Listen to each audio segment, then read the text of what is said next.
Jean-Bernard Guetta. Vous tenez tous les matins de la semaine une chronique rapide qui s'appelle donc Géopolitique sur les actualités récentes et des choses qui vous parlent personnellement. Et donc cette chronique connaît un immense succès puisque vous êtes, comme l'indique votre page sur le site officiel de la radio, l'éditorialiste le plus écouté de France. Il est indiqué ça sur le site de Radio France? Exactement. Tiens, vous me l'apprenez. Mais au demeurant, c'est exact, oui.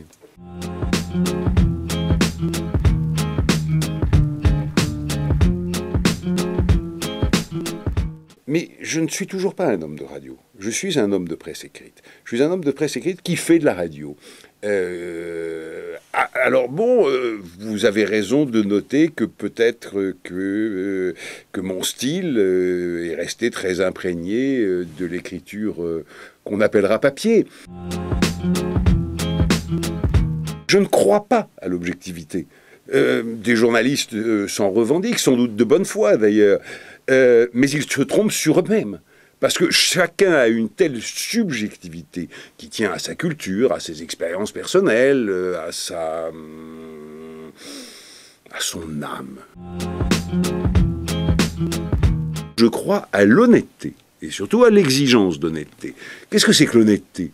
C'est ne pas mentir, ce n'est pas déformer les faits, ce n'est pas calomnier, c'est ne pas prêter à telle ou telle personne des propos qu'elle n'a pas tenus uniquement pour la desservir, etc. C'est-à-dire, bref, respecter les règles normales, mais pas toujours respectées, de ce métier de journalisme, mais assumer sa subjectivité. J'étais correspondant en Pologne quand est né Solidarité, premier syndicat indépendant du bloc soviétique.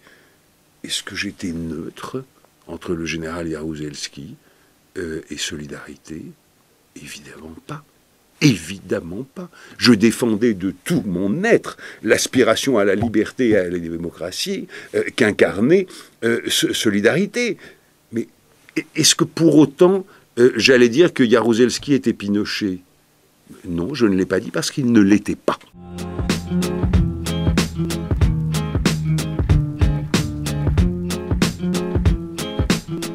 Je pense, et je l'ai dit et écrit, souvent, à plusieurs reprises en tout cas, que le bilan de Nicolas Sarkozy en politique étrangère est loin d'être mauvais. Je pense qu'il a fait d'excellentes choses, qu'il a réussi des choses. J'ai été frappé par la manière dont il avait mené la présidence française de l'Union européenne. Chapeau. C'était très bien. J'ai été frappé très favorablement par la manière dont il avait immédiatement compris, au moment de la crise géorgienne, qu'il y avait des différences, contrairement à ce que beaucoup de gens pensent, entre Dmitri Medvedev et Vladimir Poutine. J'avais apprécié qu'il ait su en jouer, car je pense qu'il a su en jouer. Je pense que sur la Libye et l'intervention en Libye, il avait totalement raison. Et je l'ai dit d'autant plus volontiers que j'ai appelé en toute subjectivité à cette intervention bien avant qu'elle ne soit décidée et même souhaitée par Nicolas Sarkozy. Je pourrais multiplier les exemples. En politique étrangère, je pense que Nicolas Sarkozy a fait de bonnes choses, pas uniquement de bonnes choses, mais qu'il en a fait bien évidemment et nombreuses.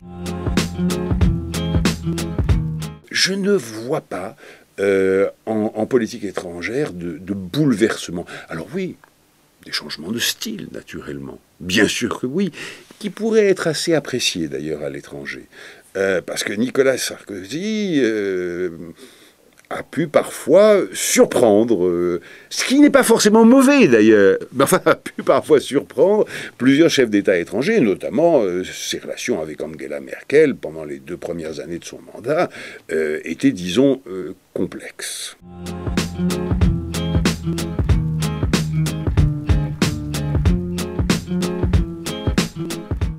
Certainement, et on le voit de plus en plus, au début, le rôle de l'Union africaine dans telle ou telle crise, notamment dans les premières années de la crise du Darfour, était plutôt consternant. Le moins qu'on puisse dire est qu'il n'y arrivait pas.